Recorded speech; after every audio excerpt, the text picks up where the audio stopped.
माझा पानुभव केला देव आपुला, केला देव आपुला, केला देव आपुला.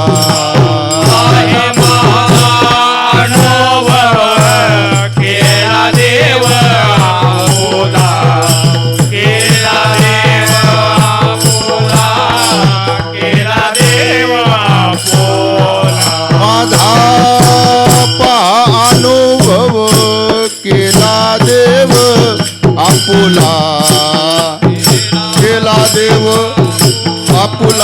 केला देव आपुला,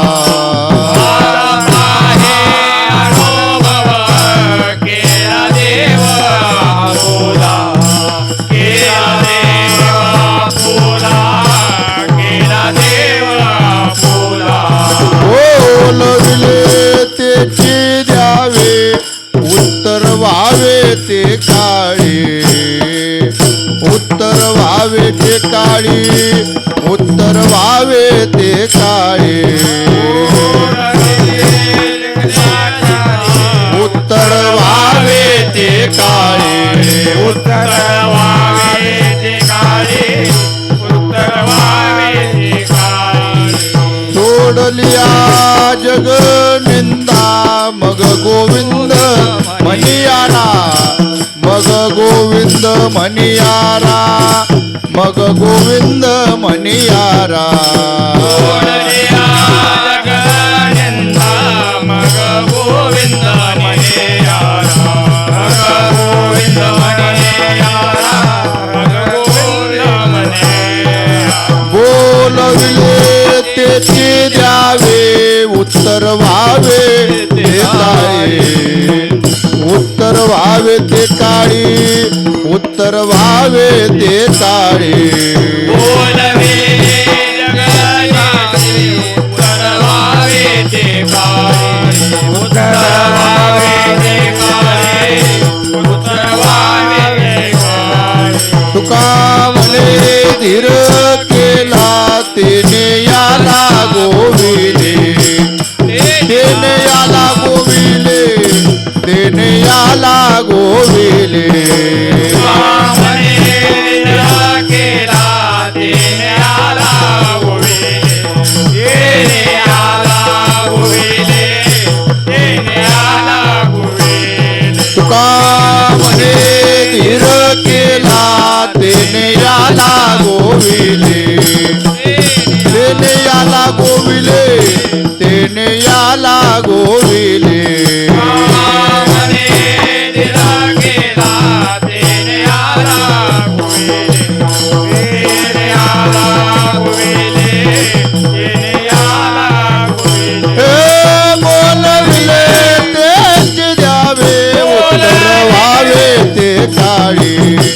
उत्तर व्हावे ते काळी, उत्तर व्हावे ते काळी. द्यावे उत्तर व्हावे ते काळी, उत्तर व्हावे ते काळी, उत्तर व्हावे ते काळी.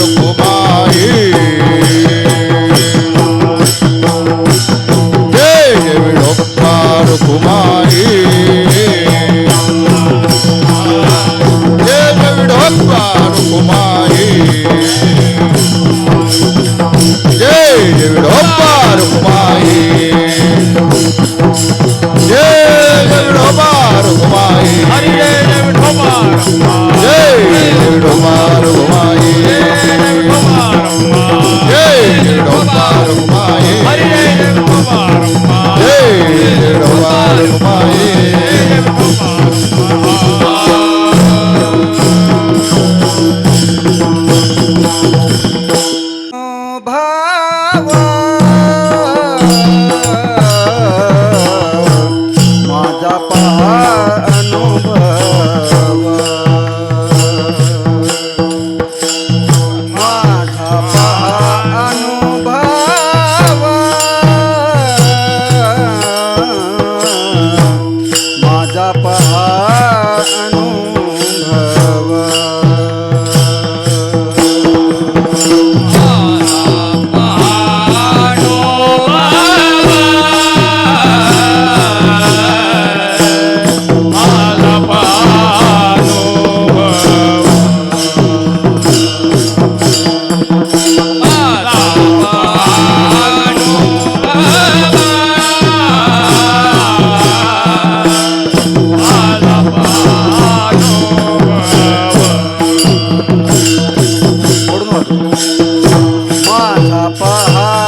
पहा अनुभव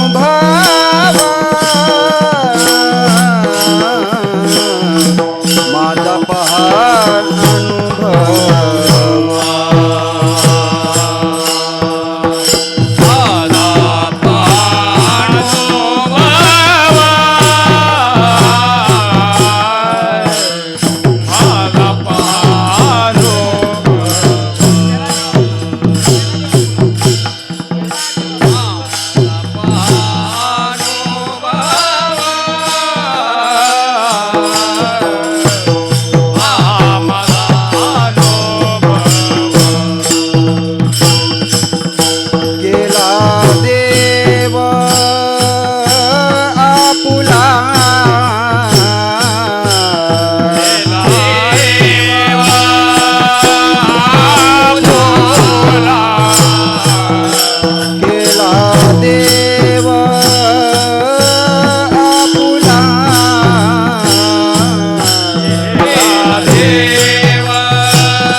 देव आपुला,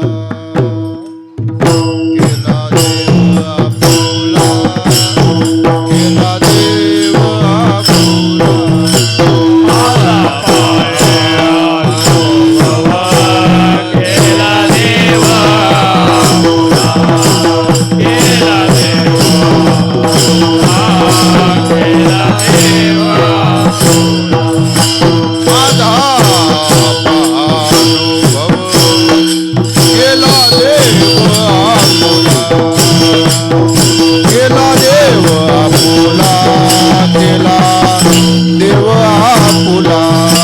माझा अनुभव केला देव आपुला, केला देव आपुला, केला देव आपुला.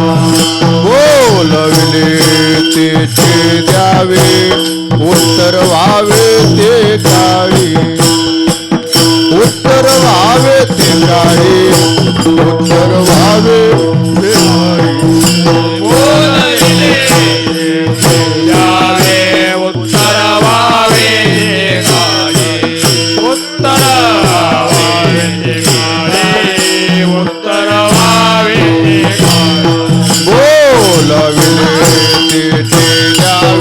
उत्तर व्हावे ते काळी, उत्तर व्हावे ते काळी, उत्तर व्हावे ते काळी.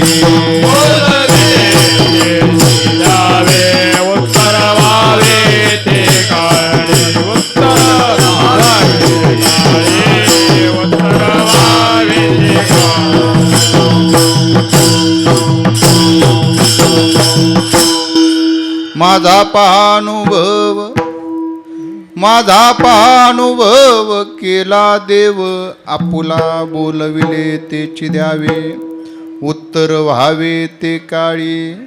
सोडलिया जगनिंदा, मग गोविंद म्हणियारा. बोलविले तेची द्यावे, उत्तर व्हावे ते काळी. तुका म्हणे धीर केला, तुका म्हणे धीर केला, तेने याला गोविले. बोलविले तेची द्यावे, उत्तर व्हावे ते काळी. पांडुरंगा करू प्रथम नमन,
करू प्रथम मन दुजरे चरणा जनताची या त्यांच्या कृपादाने कथेचा विस्तारू बाबाजी सद्गुरु दास तुका माझा पहानुभव केला देव आपुला बोलविले तेची द्यावे उत्तर व्हावे ते काळी.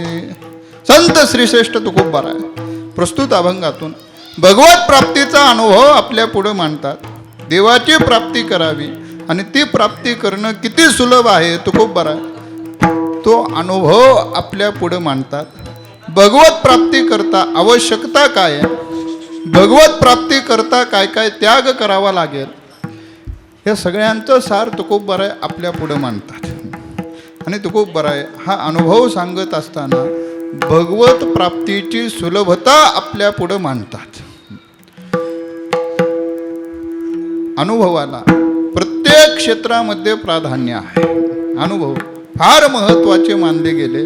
क्षेत्र कुठलं का असणार, अधिकतम प्राधान्य सगळ्यात महत्त्व जास्त अनुभवाला दिलं गेलं. साधं व्यवहारातलं जरी आपण गणित पाहिलं तर एखाद्या ठिकाणी एखाद्या नोकरीची संधी प्राप्त असेल तर ती नोकरी मिळवण्याकरता फक्त शिक्षणच पाहिजे असं नाही, ती पात्रता असून देखील बाहेर फटकावर लिहिलेलंच असतं अनुभवाला प्राधान्य दिलं जाईल. का अनुभव फार महत्त्वाचे. क्षेत्र कुठलं का असं. आणि संत महात्म्यांचे उपकार आपल्यावर एवढे थोर की संत महात्म्यांनी त्यांना प्राप्त झालेले अनुभव आपल्या पुढं सहज वाटले विना मोबदला. का अनुभवाला इतकं महत्त्व आहे आणि महत्त्व असून देखील महात्म्यांनी आपल्याकरता ते अनुभव आपल्या समोर सहज उघडे केले. अनुभवे आले अंगा ते या जगा देतशे, पण कशा करता उघडं केलं, जगाला देतशे कशा करता, एकच आत्मीयता. जे अनुभव महात्म्यांनी घेतलेले त्याच पावलावर पाऊल टाकून आपल्यालाही तो रस प्राप्त व्हावा याकरता महात्म्यांनी अनुभव वाटावे. बाकीचा उद्देश महात्म्यांचा नाही. जो ब्रह्मरस ते सेवत आहे तो ब्रह्मरस आपल्यालाही प्राप्त व्हावा या आत्मीयतेनं या तळमळीनं महात्म्यांनी अनुभव आपल्या पुढे मांडले. तो रस आपणही घ्यावा.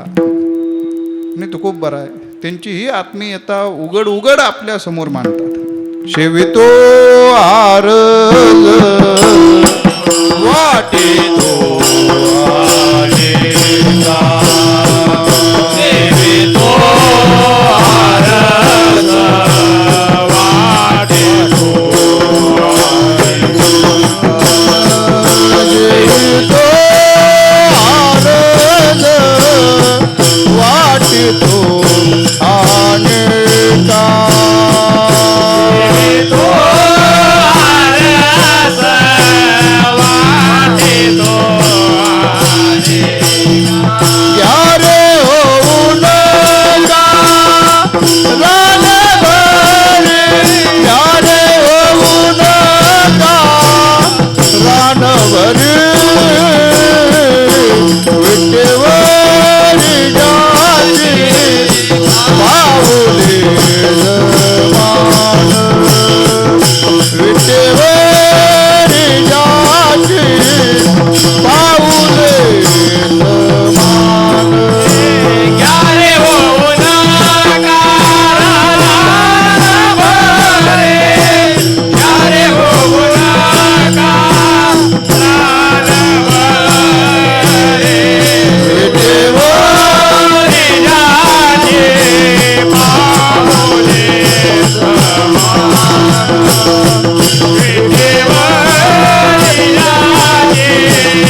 वाटितो आणि का वाटितो कारण एकच आहे, घ्या रे होऊ नका, आपण घ्यावं ही आत्मीयता आहे.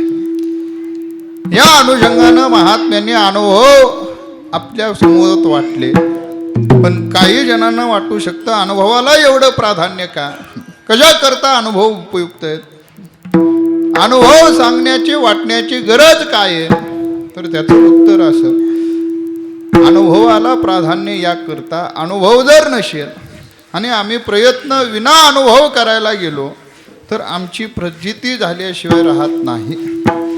तुकोबरायांची याचकरता गोड दृष्टांत देतात. महाराजांची भाषा अशी, अरे साधं सोंग जरी करायचं म्हटलं, सोंग म्हणजे काय, नाटक, साधं नाटक जरी करायचं म्हटलं आणि जर अनुभव आमच्या पदरी नसेल, जरी नाटक असलं तरी अनुभव नसेल तर फजिती झाल्याशिवाय राहत नाही. महाराजांनी याकरता गोड दृष्टांत दिलेला आहे. अनुभव पाहिजे का, पाहिजे साधं सोंग जरी करायचं म्हटलं तरी पाहिजे का, फजिती होऊ नये याकरता. मी घडलेली घटना आपल्या पंढरपूरची सांगतो. जुन्या काळात एक 10-20 वर्षापूर्वी शिमग्याच्या सणाला पंढरपूरला सोंग काढलं जायचं, विविध सोंग काढले जायचे. एका शिमग्याच्या सणाला एक गल्लीतले सगळे तरुण मंडळी जमले आणि त्यांची बैठक जमली, सोंग आज रात्री काढायचं, शिमग्याचा सण आहे, सोंग काढलं पाहिजे, परंपरा आहे. सगळ्यांची बैठक बसली, कुणी कोणतं सोंग, कुणी कोणतं सोंग, सगळ्यांनी आपापल्या परीनं जे सोंग काढू वाटतं ते मांडलं. पण सगळ्या तरुणाईचा एकमुखानं निर्णय झाला, या वर्षी सोंग काढायचं कोणतं, अंत्ययात्रेचं. अंत्ययात्रेचं म्हटल्यानंतर सगळेजण जे ज्येष्ठ मंडळी होते समजावू लागले, कोणतंही काढा पण अंत्ययात्रेचे नको.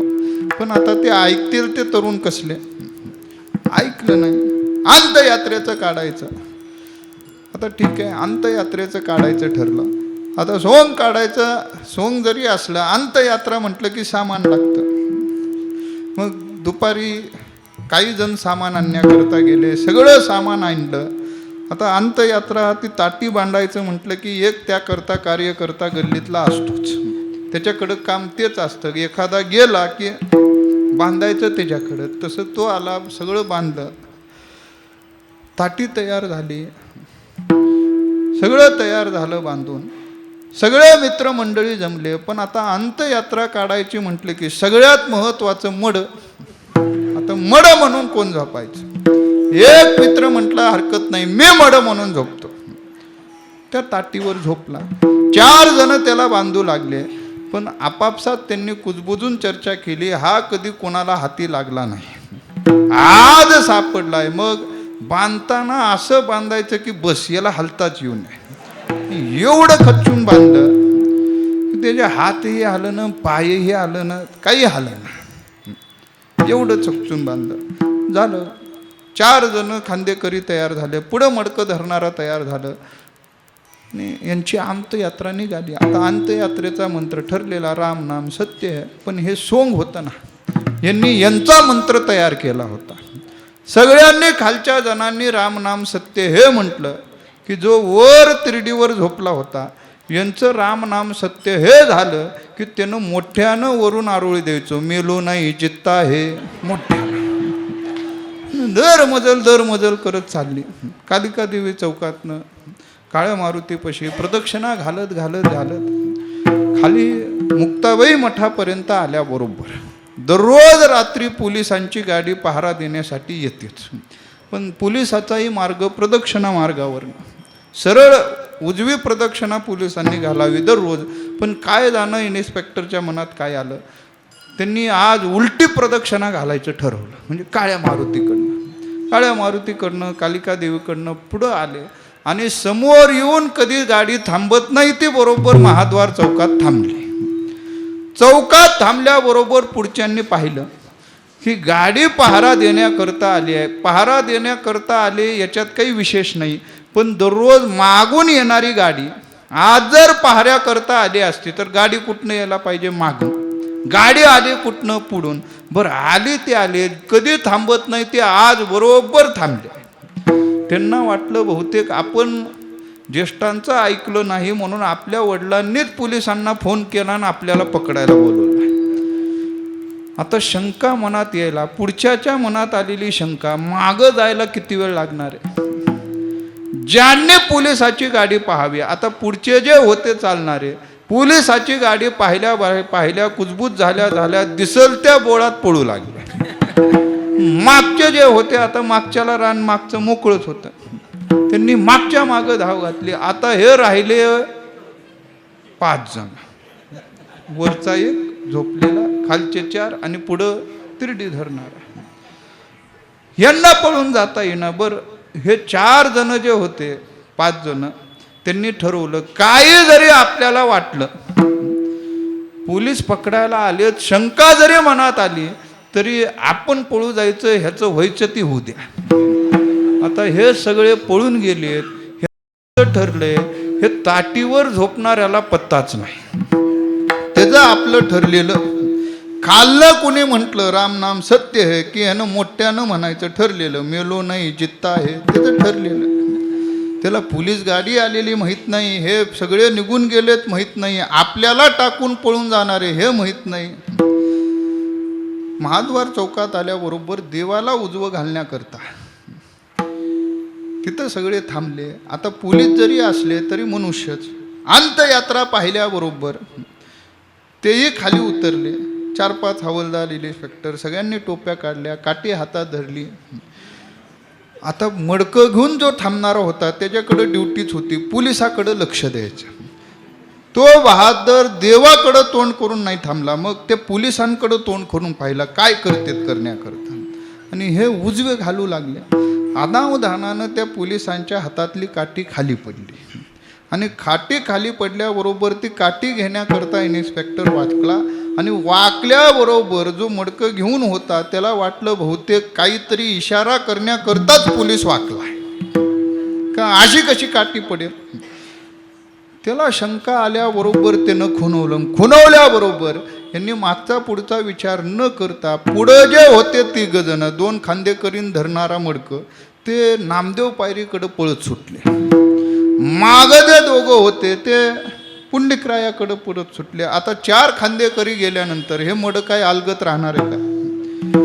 बरं, योगायोग असा होता, राम नाम सत्य हे म्हणून हे सगळे पळून जायला, आणि राम नाम सत्य हे म्हटल्यानंतर बारी याची वरच्याची, मेलो नाही जित्ता हे म्हणायला आणि खाली आपटायला एकच वेळ आली.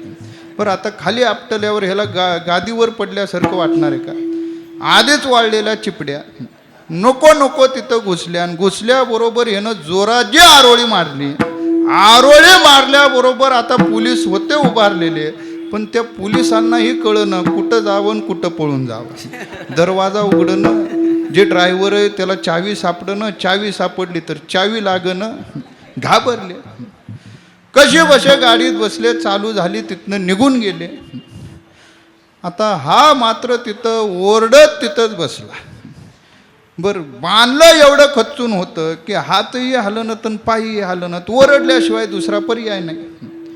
बरं, आता मड ओरडत आहे म्हटल्यावर जवळ कोण जाणार आहे? 4 वाजता निघणारे काकड्याला वारकरी, महाद्वारातून कोण जाईना, कोणी या गल्लीतनं जा, कोणी त्या गल्लीतनं जा, आणि जे पुढे गेले ते मागच्याला फोन करून सांगायचे महाद्वारातून येऊ नको का, तिथं मड बोंबलत आहे.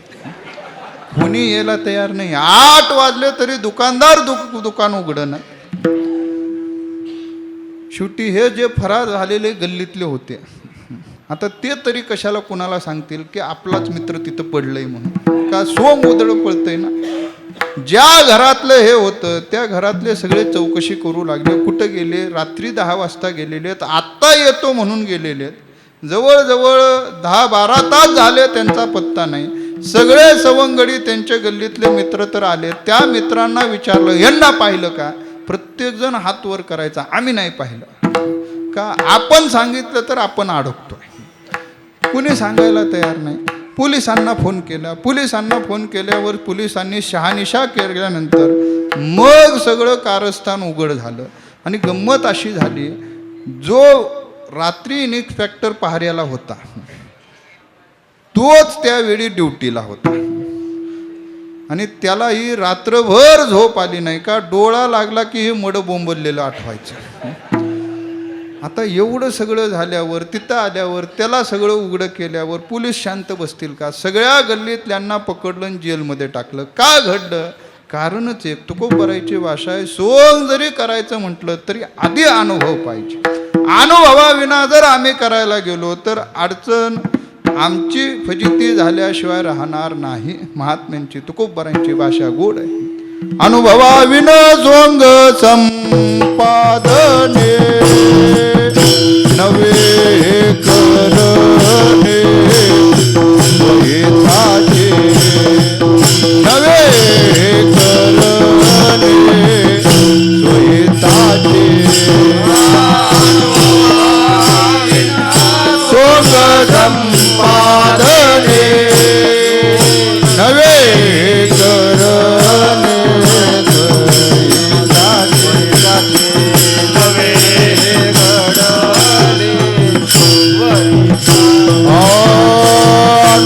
अनुभवाविन सोंग संपादने नवे करणे स्वहिताचे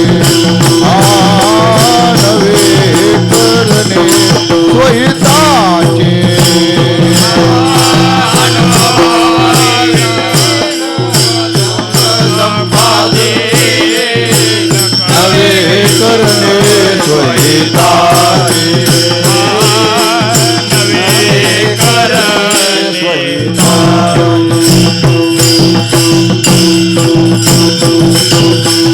अनुभवाविन सोंग संपादने महाराजांची भाषा आहे. जर अनुभव नसेल तर नवे हे करणे स्वहिताचे हिताचं ठरणार नाही. आणि आपलं अहित व्हावं ही महात्म्यांची भूमिका नाही. आपल्या हिताच्या दृष्टिकोनातून महात्म्य अनुभव आपल्या पुढं मांडतात. पण महाराजांची जर भाषा पाहिली तर महाराजांची भाषा देवप्राप्तीकडे प्रवृत्त करणारे. कारण देवाला विरोध देवाच्या अस्तित्वाचा विरोध करणारे खल हे आत्ताचं असं नाही. त्यावेळेस ही नास्तिकांची संख्या कमी नव्हती का? त्यांनी प्रचार असा करावा की देव नाही, देव कितीही साधन केला तरी प्राप्त होणार नाही आणि त्याचं खंडन महात्म्यांनी करावं. पण महात्म्यांनी खंडन करत असताना महात्म्यांनी एक अनमोल असं अस्त्र वापरलं. महात्मे थेट त्यांचं खंडन करण्यासाठी त्यांच्याशी युद्ध करायला गेले नाहीत. मग महात्म्यांनी शब्दाचा आधार घेऊन त्या शब्दाच्या रूपानं त्यांचं खंडन करावं. त्यांनी देव नाही म्हणून सांगावा तर महात्म्यांनी देव कसा आहे हे सिद्ध करावं. तुकोबरायची भाषा आहे. देव नाही म्हणण्याचं कारण नाही. आम्हाला विचारा का आमच्या समवेत तो आहे. नुसता समवेत नाही, आमच्या आतही तो आहे आणि आमच्या बाहेरही तोच आहे.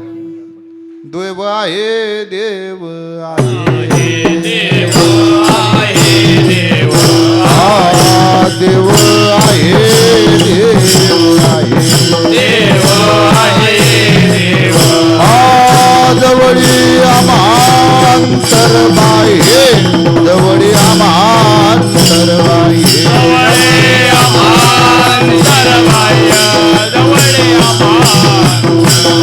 जवळी आमांतर बाह्ये, जवळी देव आहे, देव आहे, देव आहे,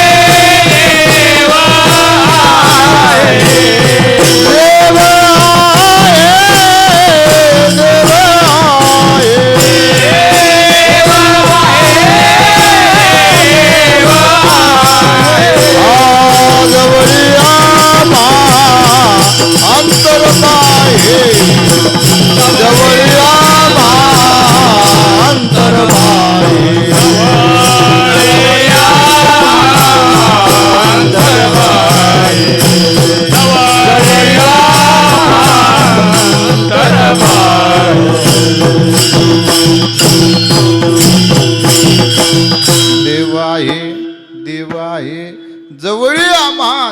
आहे, आमच्या आता येतोय आणि बाहेरही येतोय. बाहेरही म्हणजे आमच्या समोर तो क्रीडाही करतो, नवे नवे आम्हाला तो दिसतोही.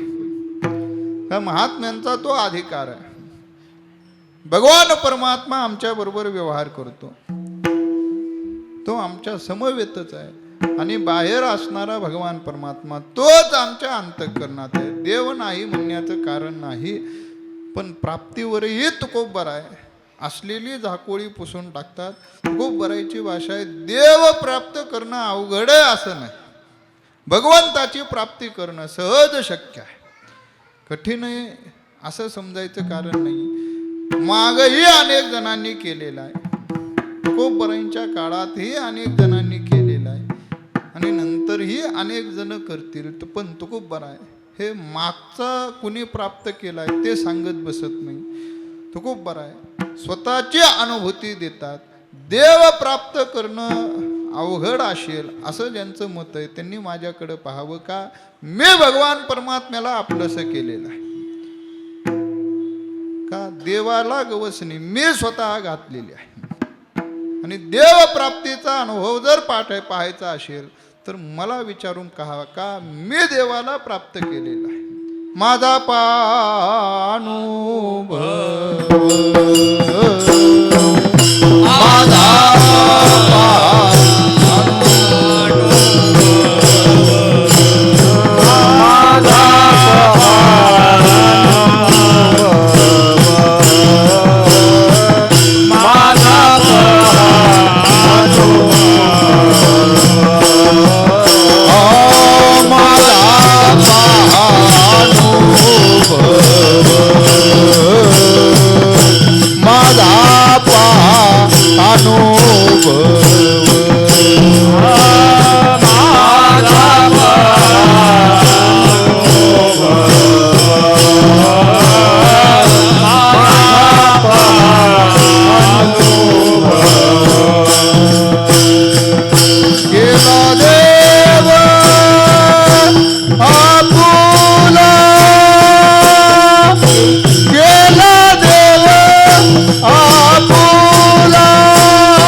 केला देव आपुला. महाराजांची भाषा आहे, मी आपुला देव केलाय. आणि आपला देव करायचा म्हणजे भगवत प्राप्ती करायची हे जर पाहायचं असेल तर माझ्याकडं पहा, का मी देवाला प्राप्त केलेलं आहे. आता माझा अनुभव पहा म्हणण्याची आवश्यकता काय होते का? मागही अनेक जणांनी केलेल्या आहेत, नाही केला असं नाही. तुकोबरायांच्या काळातही अनेक जणांनी देवाची प्राप्ती केलेली आहे. मग तुकोबराय स्वतःच का उदाहरण देतात? माझा अनुभव म्हणण्याची आवश्यकता काय होते? तर मागं अनेक जणांनी ज्यांची केलेली आहे त्यांचं उदाहरण द्यावं.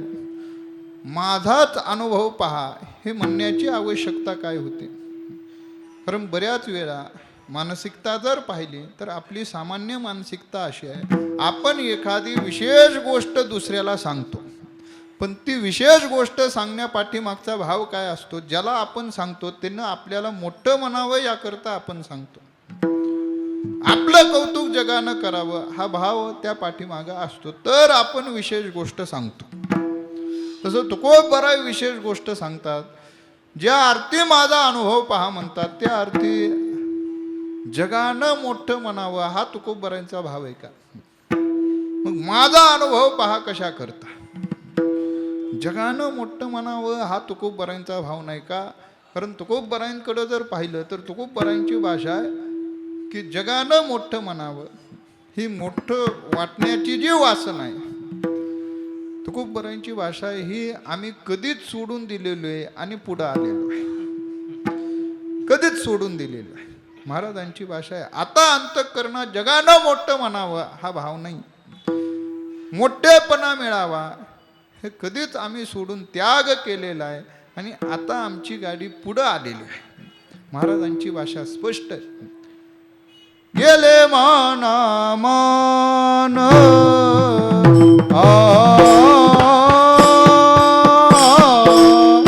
सुख दुःखाचे खंडन, सुख दुःखाचे खंडन, सुख दुःखाचे खंडन.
गेले मानामान सुख दुःखाचे खंडन. तुकोबरायांची भाषा आहे, मानामान गेले. आणि हे गेलेलं मानामान आम्हाला मान मिळावा म्हणून आम्ही सांगत नाही. आणि महात्म्यांच्या गाडीचं एक वैशिष्ट्य बरं, महात्मे ज्या गाडीत बसलेले आहेत त्या गाडीला थोडं लौकिक भाषेत जर बोलायचं झालं तर रिवर्स घेर नाही. आपल्या गाडीला रिवर्स घेर अनेकदा पडतो, महात्म्यांच्या गाडीला रिवर्स घेर नाही. तुम्ही बारीक पहा, अनेकांनी पाहिलेलंही असेल, एखादा नौका वारकरी झाला, नौका तरुण असेल तर महिन्याच्या वारीला जातो. कुठपर्यंत? 2 वर्ष होईपर्यंत. 2 वर्ष 3 वर्ष झाले की मग महिना वारी बंद होते आणि 4 महिन्यातून 2 महिन्यातून एकदा सुरू होते. मग महिन्या बंद होते आणि मोठ्या 4 वाऱ्या केल्या जातात. मग काही अजून 2 वर्षानं त्या 4 वाऱ्याच्या 2 वाऱ्यामध्ये रूपांतर होतं, आषाढी आणि कार्तिकी. अजून 2 वर्ष गेले की मग एक आषाढी नाहीतर कार्तिकी, एकच वारी शिल्लक राहते. आणि त्यातल्या त्यात एवढ्या अंतरामध्ये, एवढ्या कालावधीमध्ये जर तो महाराज झाला वारकऱ्याचा, तर वारी करण्याचा उद्देश हा वारी नसतो. मग आषाढीला कार्तिकीला येणं केवळ एका करता तारखा मिळावा म्हणून. महात्म्यांच्या गाडीला तसं आपल्यासारखं मागं येणं नाही. एकदा पुढे गेले की पुढे मान मिळावा म्हणून सांगतात असं नाही. मग माझा अनुभव कशा करता? एवढ्याच करता अनुभवाला प्राधान्य आहे, पण त्या अनुभवाचे काही प्रकार आहेत. काही अनुभव आपल्याला पाहून येत असतात, काही अनुभव आपल्याला ऐकू येत असतात, आणि मोजकेच अनुभव असे असतात जे स्वतः अनुभवलेले असतात. आणि परमार्थामध्ये पाहिलेल्या अनुभवाला किंमत नाही, ऐकलेल्या अनुभवालाही किंमत नाही. मग किंमत कशाला आहे? स्वतः घेतलेल्या अनुभवाला प्राधान्य आहे. पाहिलेले अनुभव कामी येत नाहीत, ऐकलेले अनुभव तेही कामी येत नाही. मी लहान दृष्टांत सांगतो, मग आपण ठरवा पाहिलेले ऐकलेले कामी येतात का अनुभवलेले कामी येतात. आषाढी वारीचा सोहळा आपल्याला सर्वांना ठाऊकच आहे. आणि या सोहळ्यामध्ये शेवटच्या रिंगणापाशी, बाजीराव विहिरीपाशी रिंगण सोहळा चालू असताना एका गृहस्थाचा वारंवार फोन येत होता. एकदा, दोनदा, तीनदा झाल्यानंतर 5व्या 6व्यांदा जेव्हा आला तेव्हा वाटू लागलं खरंच काही अडचण असावी म्हणून आला असेल का. एवढा मोठा सोहळा आहे, काही कुणाचं काही अडचण असेल. रिंगण चालू असताना त्याचा फोन उचलला आणि फोन उचलल्याबरोबर तो म्हणू लागला, महाराज तुम्ही मला आहे त्या अवस्थेत आत्ता दिसताय.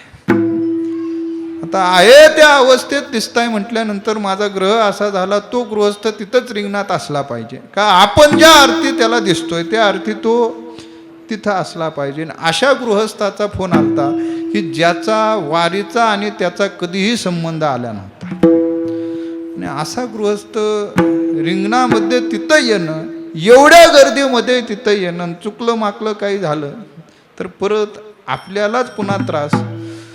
त्यामुळं त्याला म्हणू लागलो, बाबा एवढ्या रिंगणात आलास, नेमकं कुठं उभारला.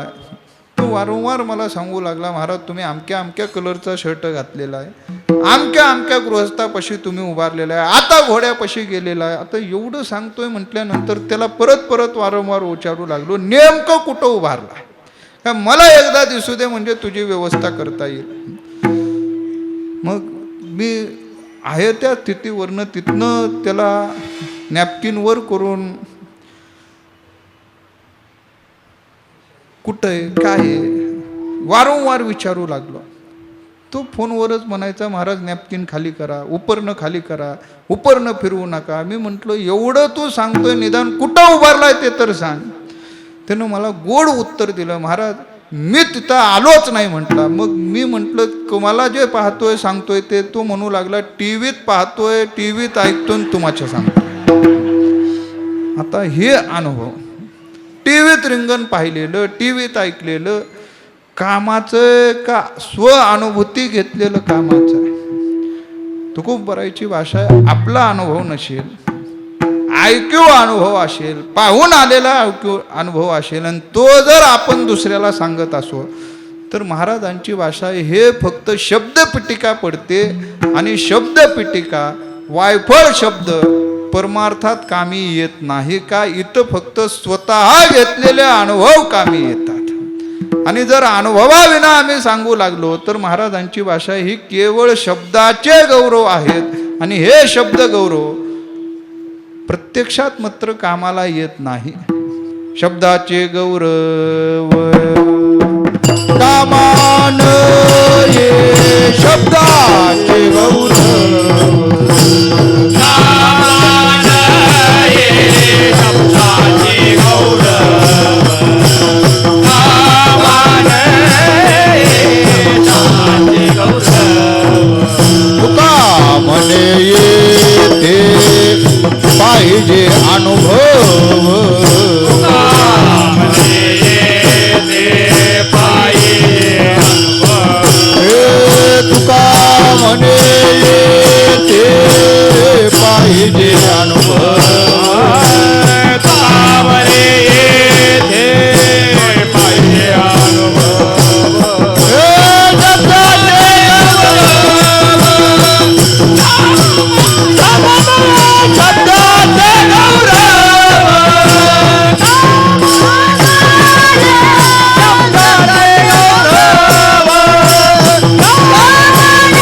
तुका म्हणे येथे पाहिजे अनुभव का शब्दाचे गौरव कामाने शब्द पिटिका येतं चालत नाही, अनुभव पाहिजे.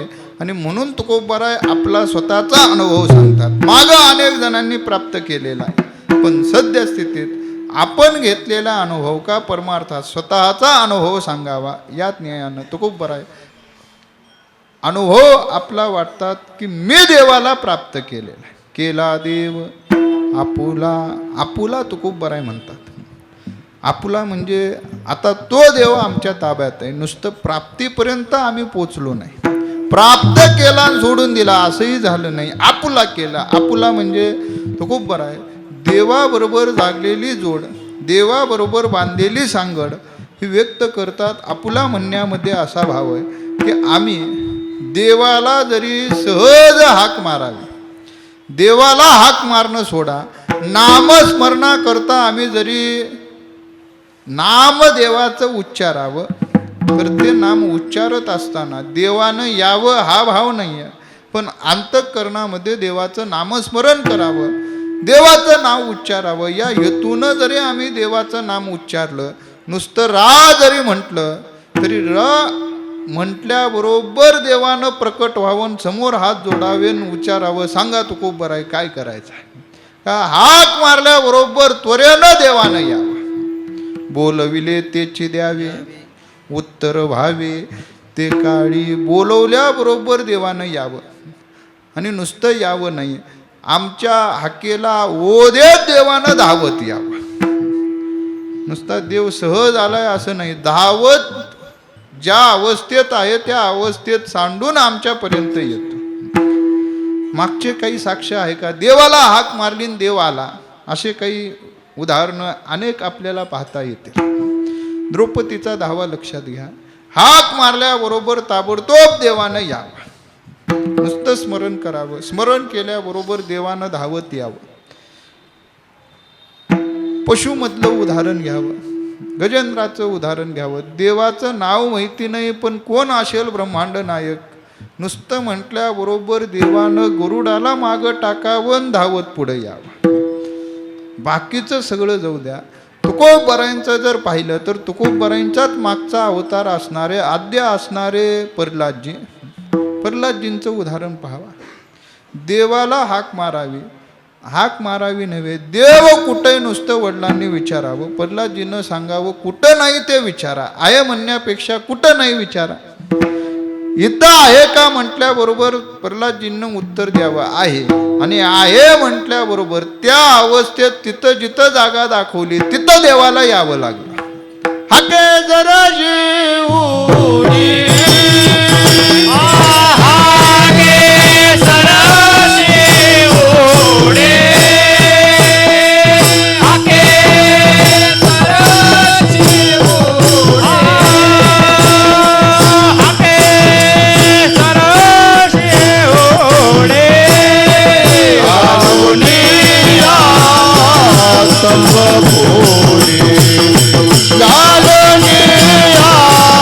स्तंभ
हॅलो. बरोबर देव प्रकट व्हावे. हा केशर शेवडी घालून या स्तंभ पुढे तुकोबार आहे. तोच अनुभव सांगतात. जे मागं भक्तांनी अनुभवलेले तोच प्रचिती आम्हाला आहे.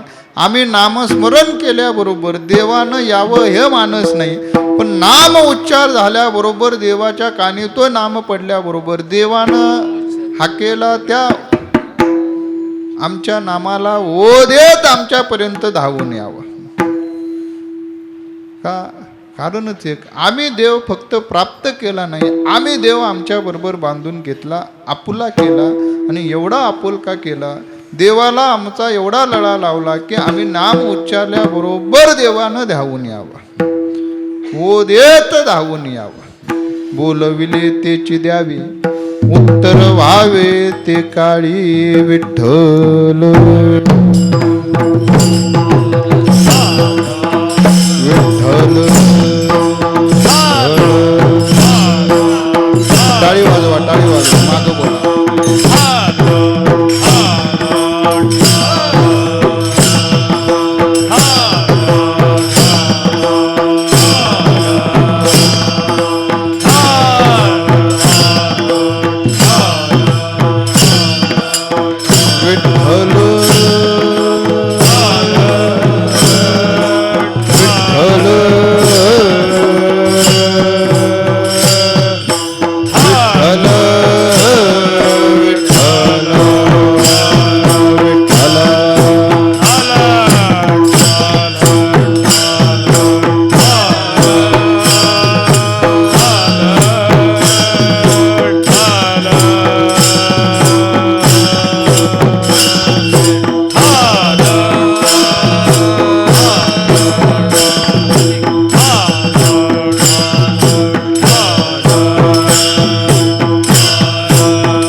माझा पहा अनुभव, माझा पहा अनुभव, केला देव आपुला, बोलविले तेची द्यावे, उत्तर व्हावे ते काळी. तो खूप बरा आहे.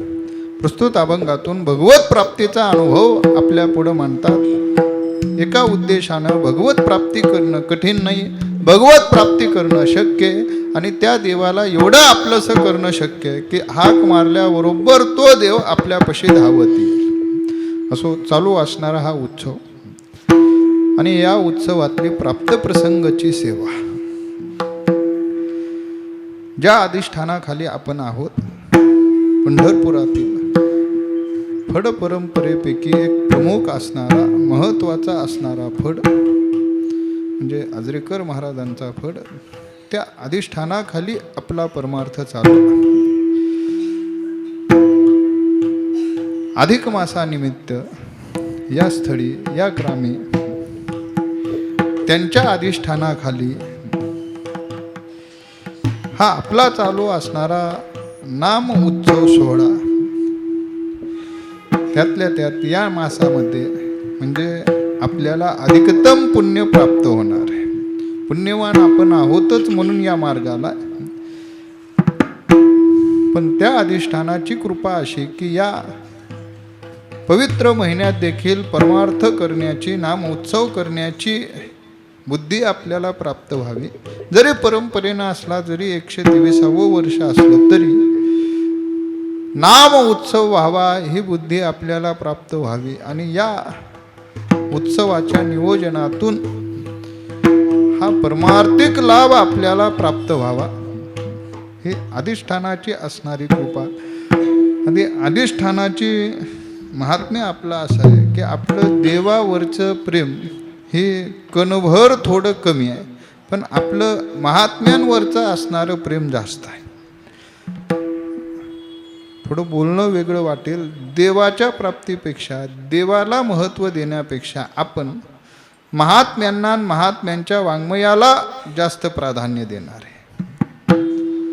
जवळजवळ पंढरपुरातले सगळेच फड देवाला प्राधान्य कणभर कमी आहे, महत्त्वाचं आहे. पण महात्म्यांची देवाची तुलना केली तर आम्ही कास महात्म्यांशी आधी जोडू.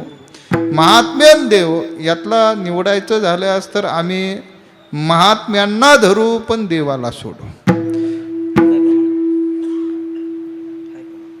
जर अतिशोक्ती वाटत असेल तर आत्ता इथंच असणारं इथलंच उदाहरण घ्या. आपण देवाच्या मंदिरात नाही, ग्रंथाच्या मंदिरात, अधिष्ठानाच्या मंदिरात. का? अधिष्ठान आपल्याला प्रिय आहे.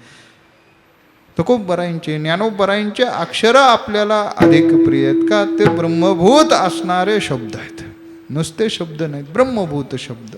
त्यामुळे शब्द आपल्याला आपल्या जीवनापेक्षा अधिकतम असणारे प्रिय आहेत. शब्दची आमुच्या जीवाचे जीवन, हे जीवाचे जीवन असतं कसं हे शिकवणारे आपले अधिष्ठान आहेत. म्हणून हे अधिष्ठान झालं प्रमुख पंढरपूरचं अधिष्ठान झालं. किंवा तुम्ही प्रत्येक फडामध्ये जाऊन पहा, आपल्याही फडामध्ये जाऊन पहा, देवाची मूर्ती नाही पण अधिष्ठानाची, ग्रंथाची आधिपूजा. देवाला नैवेद्यापेक्षा आधी ग्रंथांना, अधिष्ठानाला आधी नैवेद्य. का? देव नंतर आधी अधिष्ठान. आणि परंपरागत असलेले आपले दोन्ही फडाचे संबंध एका पिढीपुरते मर्यादित नाही, परंपरागत पिढी दर पिढी हा असलेला अनुभव, अनुसंबंध प्रत्येक महत्त्वाच्या कार्यक्रमात एकमेकाच्या सेवेमध्ये एकमेकांना आग्रहानं बाकीच्या फळांपेक्षा या दोन्ही फळाचं वैशिष्ट्य असं आहे. बरं, काही भागातले काही गाव असे आहेत की जे दोघांकडेही आहेत. मग ते लातूरकडं असो नाहीतर इथं सांगली भागात असो, दोघंही प्रेमानं नांदणारे अधिष्ठान. किंवा कोकण भागात असो, वंश परंपरागत आलेले संबंध आणि त्या अधिष्ठानात प्राप्त झालेली ही सेवा, त्यातल्या त्यात अधिक मासामध्ये देवाशी गाठ कशी बांधावी तो खूप बरा आहे. तो अनुभव आपल्या पुढं मांडतात. पण काय, एखाद्याची प्राप्ती करायचं म्हटलं तर नियम असा आहे, प्राप्ती करता जे आपल्याकडं नाही ते स्वीकारावं लागतं आणि जे विरोधाभास आहे ज्यातून प्राप्ती होणार नाही ते टाकून द्यावं लागतं. तो खूप बरं आहे. आधी टाकावं काय लागेल हे आपल्याला सांगतात का त्याचा वाचून तो जवळ येणार नाही. ते जर आमच्या अंगी असेल तर ज्याच्या प्राप्ती करता आम्ही चाललोय तू भगवत प्राप्ती ती होणार नाही का त्याचं आणि देवाचं वाकडं आहे. खूप बरं आहे. एकाच भाषेत आपल्याला सांगतात निंदा टाकल्याशिवाय देव जवळ येणार नाही. सोडलिया जगनिंदा मग गोविंद म्हणियारा तो आमचा म्हणियारा होईल. म्हणियारा म्हणजे आमच्या म्हणण्यातला आमचं ऐकणारा असा म्हणियारा होण्याकरता एक करावं लागेल. सोडलिया जगनिंदा निंदा करणं सोडून द्यावं लागेल. कारण निंदेचं महापातक सांगितलेलं आहे. मी जास्त विस्तार करत नाही थोडक्यात सांगून जातो. निंदेचं महापातक एवढं आहे एखादा परमार्थिक आणि एखादा अपरमार्थिक जो वारी करत नाही आणि एखादा वारी करणारा गृहस्थ आहे. पण निंदा जर पाहिली एखादा वारकरी आहे वारी करणार आहे पण वारी करत असताना देखील त्याच्याकडे निंदा आहे. आणि एखादा गृहस्थ असा आहे जो अपरमार्थिक आहे वारी करत नाही पण त्याच्याकडं निंदा नाही. परिणाम असा होतो ज्याच्याकडं वारकरी असू द्या परमार्थ करणारा असू द्या पण एक दोष निंदा असेल तर पुढे जाऊन जो परमार्थिक आहे जो वारीही करतो तो अपरमार्थिक वेळेला वेळ लागत नाही.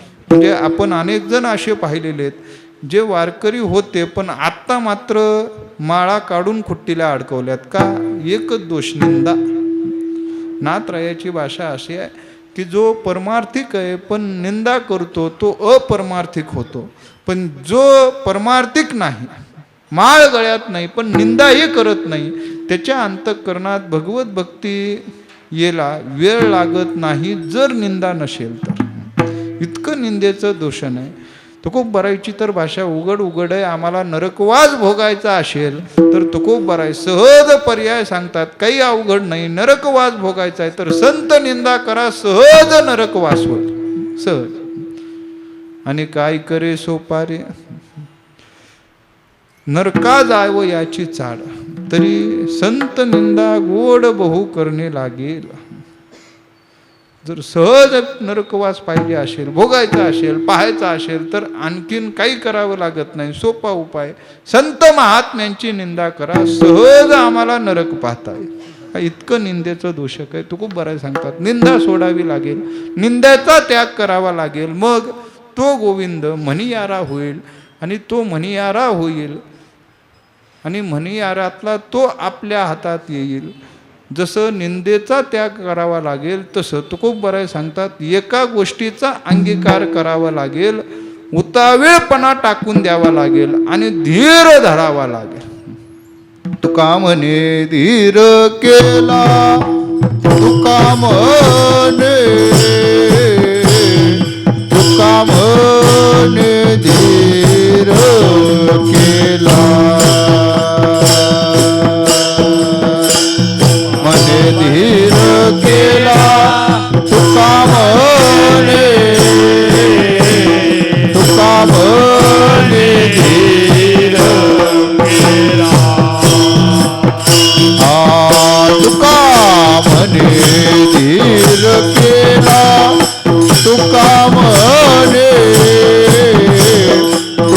म्हणे धीर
बोलविले तेची द्यावे बोलविले तेची द्यावे बोलविले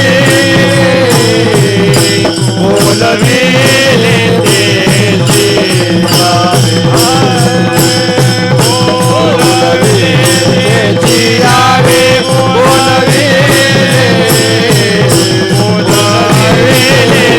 तेची द्यावे तुका म्हणे धीर केला तुका म्हणे धीर केला तुका म्हणे धीर केला तुका म्हणे धीर केला तुका म्हणे धीर केला तुका म्हणे धीर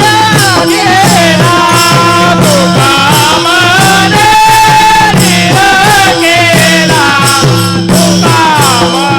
धीर केला तुका म्हणे धीर केला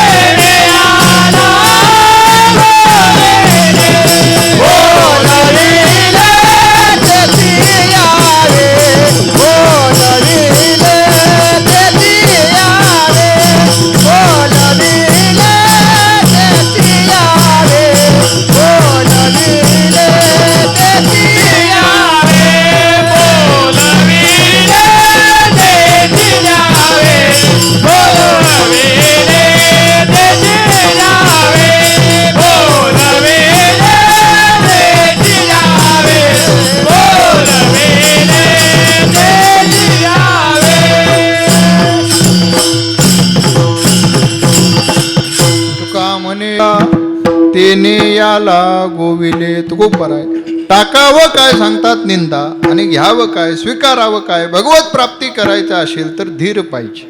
धीर म्हणजे काय? संयम. परमार्थामध्ये संयम पाहिजे.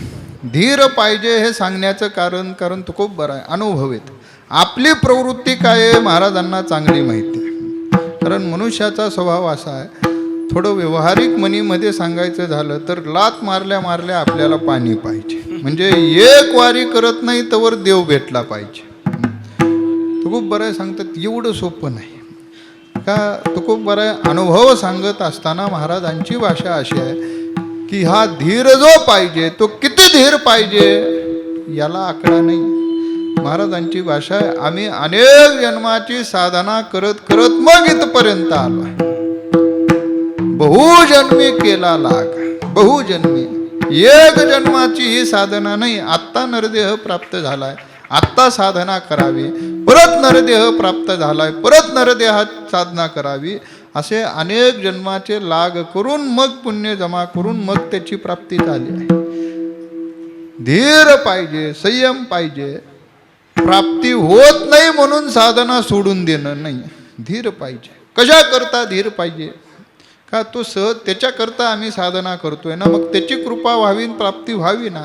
तो खूप बरं सांगतात. धीर एवढ्या करता पाहिजे परिपक्वपणा येण्याकरता. परिपक्वपणा म्हणजे अधिकारी होण्याकरता. आम्हाला विशिष्ट गोष्टीची प्राप्ती करायची असेल तर पायऱ्या पायऱ्या चढत मग अधिकार प्राप्त करून मग त्या गोष्टीची प्राप्ती करता येते. तो अधिकार प्राप्त झाल्याशिवाय तिथपर्यंत जाता येत नाही. धीर कशा करता पाहिजे तो खूप बरं आहे. आपल्याला कळण्याकरता एक उदाहरण देतात. एखादा एक हिरा आहे किंवा मोती आहे. त्या मोतीला मोतीत्व प्राप्त होण्याकरता, हिऱ्याला हिरत्व प्राप्त होण्याकरता काही काळ जावा लागतो. जर मोती आपण पाहिला तर मोती पावसाचा थेंब एखादा शिंपल्यात जावा काही विशिष्ट काळ गेल्यानंतर मग त्याचं मोतीमध्ये रूपांतर होतं. पावसाचा थेंब त्या शिंपल्यात गेल्या गेल्या आपण लगेच उघडला तर मोती मिळत नाही का, त्याला मूल्य प्राप्त होण्याकरता विशिष्ट काळ जावा लागतो. तुकोबरायची भाषा आहे, तुका म्हणे हिरा विण कैसा होतो धीरा. धीर काढल्याशिवाय हिरा होत नाही. तसं परमार्थात साधना करत करत करत साधनेत परिपक्वता आम्ही प्राप्त करत करत मग त्याची प्राप्ती होते. तेवढा धीर तेवढा संयम आम्ही ठेवला पाहिजे. उतावीळपणा परमार्थात चालत नाही. उतावीळपणा कधी साधनात आम्ही नसलो तर साधन पत्करण्यासाठी उतावीळपणा पाहिजे.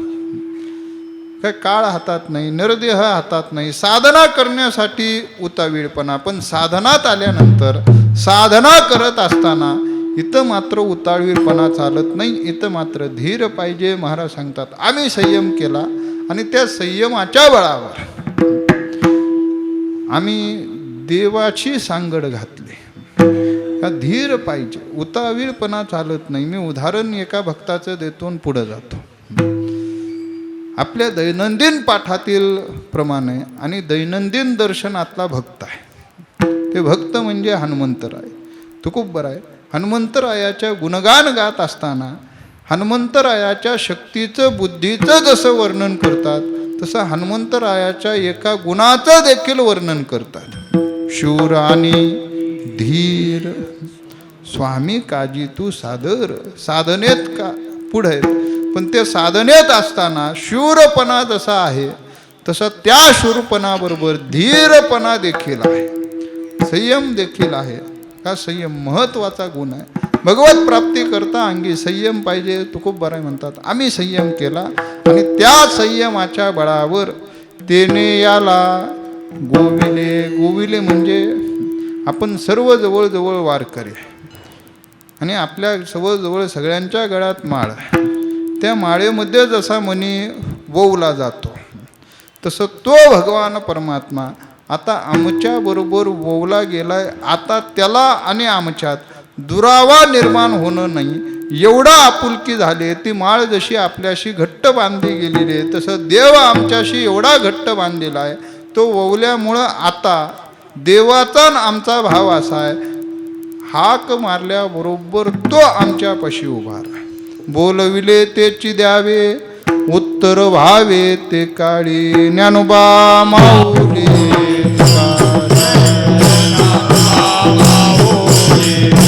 जय जय ज्ञानोबा माऊली जय जय ज्ञानोबा माऊली जय जय ज्ञानोबा माऊली कुंडली जवळदार विठ्ठल ज्ञानदेव ज्ञानोबा माऊली जय जय ज्ञानोबा माऊली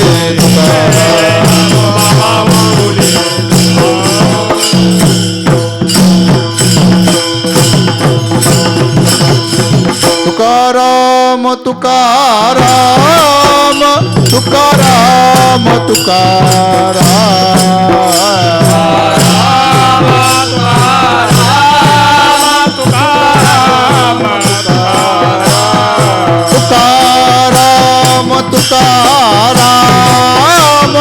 तुकाराम तुकाराम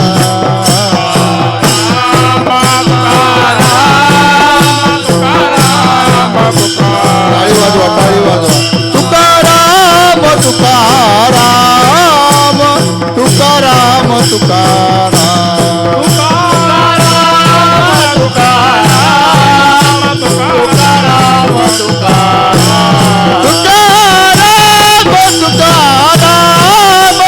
तुकाराम तुकाराम